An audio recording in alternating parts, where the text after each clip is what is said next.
नमस्कार. आपले पुष्कळ शेतकरी बंधू मकईचा पण म्हणजे पीक घेतात. मकईच्या पीक मध्ये तुमचे प्रॉब्लेम काय?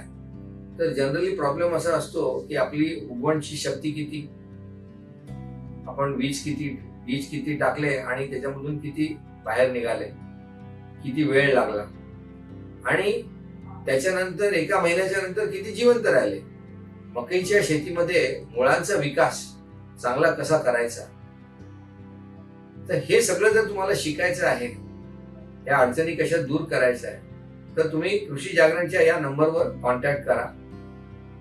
आणि तुम्हाला काय शिकायला मिळेल की तुमची जमीन नरम आणि भुरभुरी कशी होईल, तुमच्या जमिनीमध्ये पाण्याचा संचय कसा वाढवायचा आणि तुमच्या जमिनीमध्ये अंकुरण आणि जिवंत राहण्याची क्षमता 90-95% वर्षापर्यंत कशी वाढवायची हे शिकायला मिळेल. नमस्कार.